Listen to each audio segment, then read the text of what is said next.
everybody, my name's N.A. Sakib. I'm your arts and spoken English trainer and professional student visa consultant. My dear friends, we've got Amir Hamza with us. He's one of our Genius Institute Lahore student. So we're going to have a kind of mock test with him today. So we are very thankful to him that he's given us the time and for your understanding of the format of the test, a bit of training about your speaking module of the IELTS. So let's get started. As you know that there are three different stages, parts or phases of this test. The first part is all about a bit of introduction. The part 2 is a kind of presentation, and part 3 is a kind of discussion. So part 1 is actually two-way traffic in which it's a kind of dialogue, and part 2 is only a monologue, and part 3 once again is a dialogue. So let's get started. Are you stable? Yes, sir. Can I see your identification, please? Yes, sir. Mr. Amir Hamza, that's great. Lovely name. So what I can call you? You can call me Hamza. Thank you very much Fine. indeed. Mr. So we're going to start the first session now. All right. And I will ask you the questions about the first part.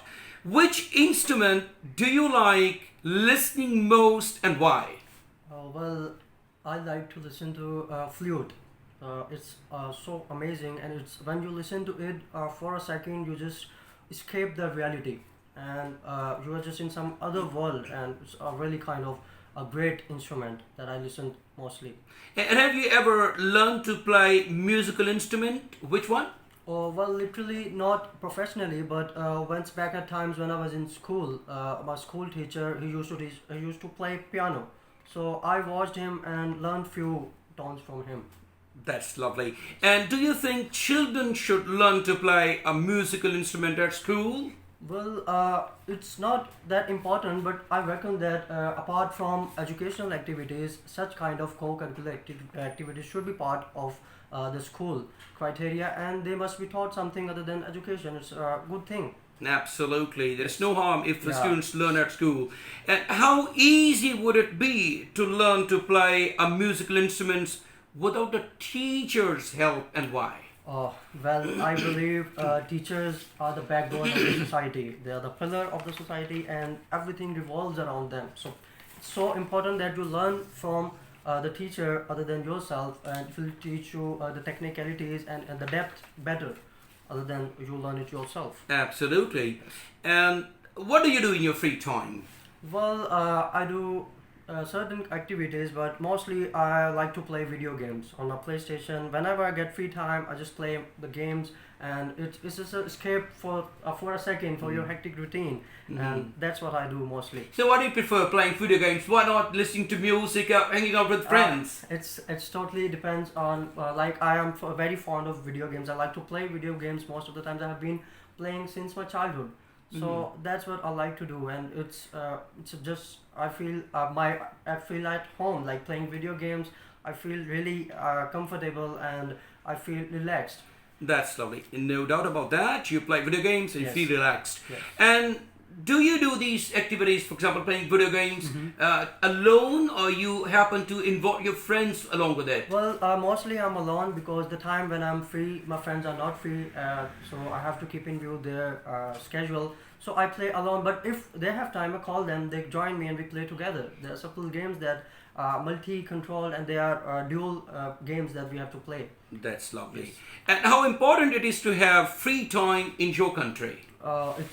It's so important, and people in my country, they have usually have hectic routines, and they spare some time for themselves to they can do whatever they want in that time. It's their own zone, comfort zone, and they want like if we talk about elder people, they watch TVs, and if we talk younger people, talk about myself, I like to play video games. So it's a mixture of both, everything like.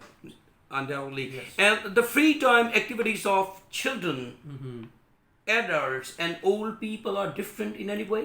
Oh, like I told you before that people belonging to different age groups, they like to spend their spare time different. Like if I talk about elder people, they listen to they watch television, or they read newspaper. But if you talk about young people like me, the younger generation, they are not fond of reading, but they should be actually, but they're not fond of it. But they play video games and they watch films. So it differs. Thank you very much, Mr. Hamza. Your part one is over. You're going to start your part two now. All right. And I'm going to give you the topic. Describe an important choice you have to make in your life. So there are some bullet points. Okay. You got a paper and pencil. You can Yes, sir. make notes if you like, please. Okay, sir. You've got only 1 minute. It All right. means 60 seconds. All right, sir. My dear friends, it's a brainstorming session. He's got to make the points as many as he can, and then he's going to explain it all in 2 minutes.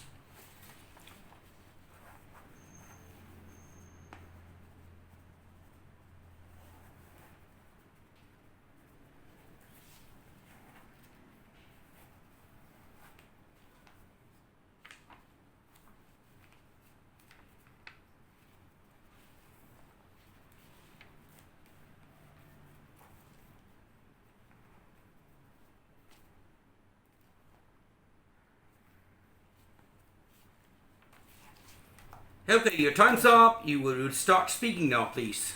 So, well, life is really hard, and so are the decisions that a person has to make in his life. And these decisions tells a lot about your personality. It defines you, and it plays a vital role in your development of individual's personality. So, well, if I have to talk about my hardest decision, I would say back at times it was when I had my FSC pre-engineering result, and at that time wasn't at all satisfied with that. So it was like a very confusing time for me, and I was very heartbroken, and I had to choose my field. So like I won't be able to get admission in good engineering school at that time with these grades. So I wasn't very actually fond of such the field that I had pursued earlier because of my parents.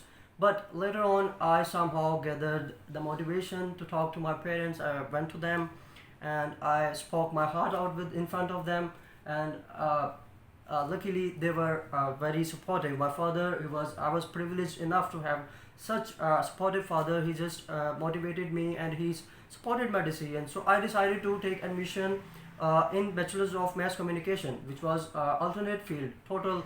It was like parallel of my other background, educational background. So luckily I got admission in the desired course in the desired university, and I ended up doing some great wonders there. In my time spent there, I learned a lot of new things, and it was altogether a very different exposure.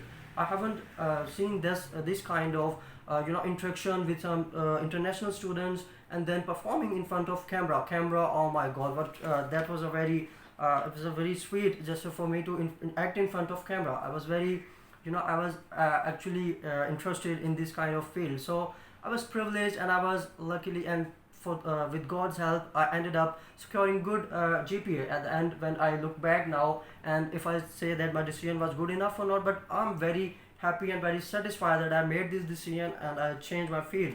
Because if I was in that field, I would not have ended up getting good grades again, and I would have heartbroken once again. Oh, thank you very much indeed. Your time's up, and I'm going to start the session number 3 now. Right. It's part 3. I'm going to ask you some 1-second questions. Okay. And what do most people do to stay fit in your country? Well, people mostly go for walk because they have such hectic routines. They can't go to gym. If you talk about, I'm talking about the working class of our city. And we talk about the young people, the students, they go to gym. And if you talk about myself, I go to gym as well. So mostly people go for a walk to stay fit. Okay, and how important it is for people to do regular exercise? Well, it's I'd say it's mandatory. It's obligatory for them. They should do regular exercises. It's not only importance for your physical body, but as well as for your mental health as well. It keeps you boosted and keeps you fresh throughout your day. I know, really. And why do some people think that modern lifestyles are not healthy? Well, people belonging to different cultural aspects have their own ideologies and their own point of view. So it's a authentic point of view, because modern lifestyles we have technology has taken over us, and technology and mobile phones. If I have to talk supposedly that mobile phones have made us couch potatoes. We don't usually do physical activities quite often, and we have just become non-productive and lazy. So that's why our sleep routines, our schedules have disturbed, and that's why. Certainly. And why do some people choose to live unhealthy life? Well, again, people belonging to cities. If you talk about particularly about cities, not about rural areas, because there people are very physically fit. They do physical exercises. But in cities, like I told you before, that sleep patterns are disturbed. Their food intake isn't proper because they don't have time for themselves. That's why they have disturbed, and they choose to live unhealthy life. Knowingly or unknowingly, this is not in their hand, but it's just the point of view that they have. And should individuals or governments be responsible for making people's lifestyle healthy? Oh, well, I reckon that government plays a major role. Government should conduct awareness campaigns. They should let their people know the importance of physical exercises, and they regularly, not if regularly, but weekly, they must conduct some awareness campaigns. They should run on social media. They should run on mainstream media as well, if possible, to make people aware of the benefits of physical exercise. Oh, thank you so very much, Mr. Amir Hamza. Thank You've you. given us a good time today. Thank you We so have much. really enjoyed your presence and your company. Likewise, sir. I hope that you guys would have also made a bit of notes, rather taken the notes regarding this exercise. He has used wonderful vocabulary. I like the couch potatoes. It was really brilliant use, and he has also used some good vocabulary. Vocabulary was good, and grammar was decent. As far as pronunciation and fluency is concerned, that's also quite up to the mark. I would like to ask you guys to help doing a bit of practice before going for the examination. Don't jump into the exam without preparation, and you can acquire the services of a brilliant and seasoned teachers at Genius Institute Lahore before going for your examination of IELTS. Don't take it easy. Prepare yourself, work really hard, and it will pay you off. God bless you all. Thank you very much indeed. I'll see you with another uploaded video. Until then, take care.